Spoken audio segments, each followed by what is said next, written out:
नाज़रीन आदाब, न्यूज़ 18 में आपका इस्तकबाल है। मैं हूं इरशाद मलिक।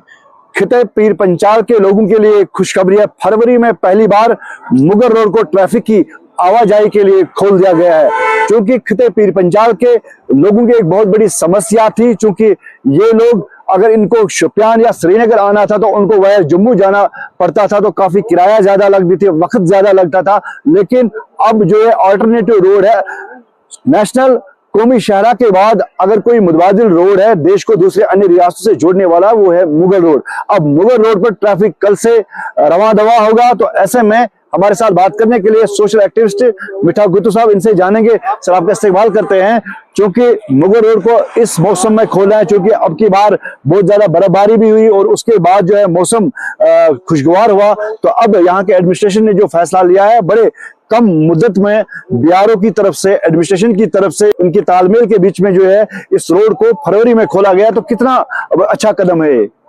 देखिए सर, पहले हम आपका शुक्रिया अदा करते हैं।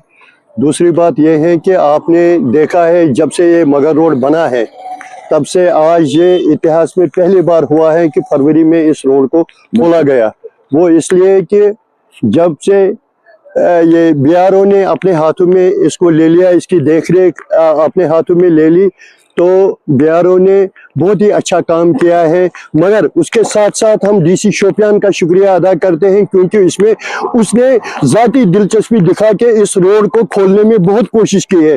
और साथ साथ में हम पुलिस के डीसी साहब का भी शुक्रिया अदा करते हैं, क्योंकि उन्होंने इनकी ज़ाती दिलचस्पी लेकर, क्योंकि इससे क्या होता है, हमारे बच्चे जो बाहर पढ़ते हैं उनको बहुत दिक्कतों का सामना करना पड़ता था, क्योंकि उनको 600 किलोमीटर दूर जाना पड़ता था। अगर श्रीनगर का बच्चा गुलाम शाह बादशाह यूनिवर्सिटी में पढ़ता है, उसको यहाँ से वया NH 44 कनेक्ट करना पड़ता था, उसके बाद उसको जम्मू आना पड़ता था, जम्मू के बाद उसको राजौरी आना पड़ता था, तो बहुत दिक्कत होती थी उनको। तो ये जो रास्ता है बिल्कुल शॉर्टकट रास्ता है। ये 3-3.5 घंटे में श्रीनगर का स्टूडेंट या श्रीनगर का ताजिर या शोपियान का ताजिर 3.5 घंटे में वो राजौरी पहुंच सकता है। अगर जम्मू से जाएंगे तो उनको पहले जम्मू में रात को स्टे करना पड़ता था, उसके बाद पुणे जाना पड़ता था। वही बहुत दिक्कत होती थी। और दूसरी बात यह है कि जो व्यापारी लोग थे जो यहाँ कारोबार करने के लिए आते हैं, चाहे वो श्रीनगर में कारोबार करते हैं या राजौरी में कारोबार करते हैं, उनको बहुत दिक्कतों का सामना करना पड़ता था। तो जब माल उनको यहाँ से भेजा जा रहा था, वह जम्मू भेजना जा रहा था, तो कितना टाइम उसको ले लेता। अगर वो श्रीनगर की मंडी से सब्जी लेके या फल लेके राजौरी को आना पड़ता है, तो 3 घंटे में उनको वो फ्रेश सब्जी मिलती है, फ्रेश फ्रूट मिलता है।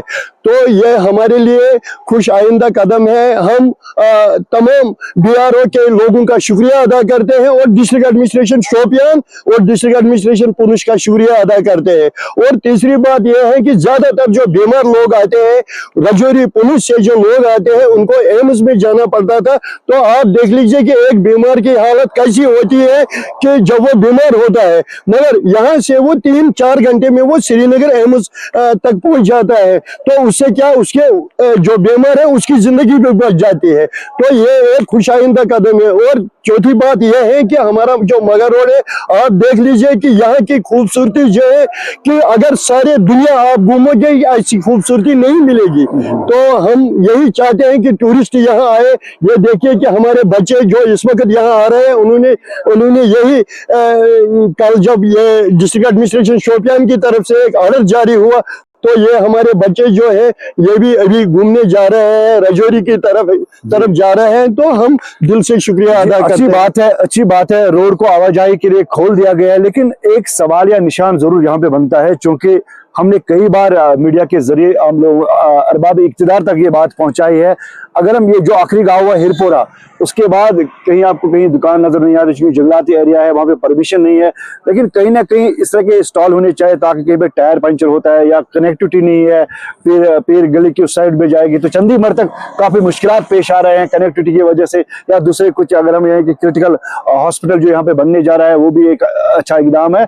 लेकिन कहीं ना कहीं अभी भी कुछ प्रॉब्लम है इस रोड को लेकर। देखिए, ये आपने सही बात कही है कि अगर हम हुरपुर से आगे जब हम जाएंगे, अगर हमारी गाड़ी साथ होती है, तो अगर टायर पंचर हो जाता गाड़ी को, तो मेरे ख्याल से वो वहां ही छोड़नी पड़ेगी, क्योंकि वो जो इसमें फैसिलिटी होनी चाहिए नहीं है।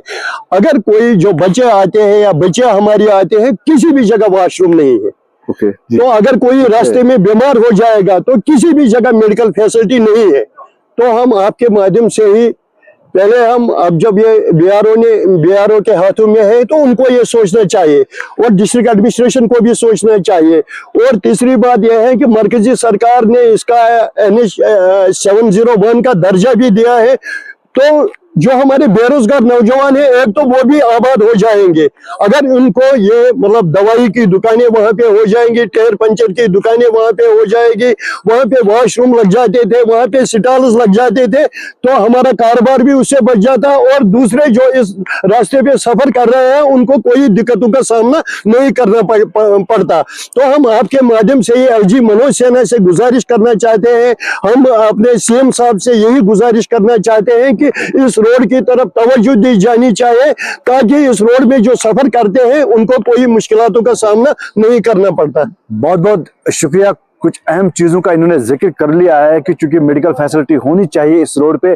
अगरचे इसको ट्रैफिक की आवाजाही के लिए खोल दिया गया है तो कहीं ना कहीं जो बेसिक फैसिलिटीज है वो भी इस रोड पे उपलब्ध होनी चाहिए ताकि जो मुसाफिर दोनों तरफ से आते हैं उनको किसी तरह की मुश्किलात ना हो। इरशाद मलिक, न्यूज़ 18 नेटवर्क, शुपियान। आप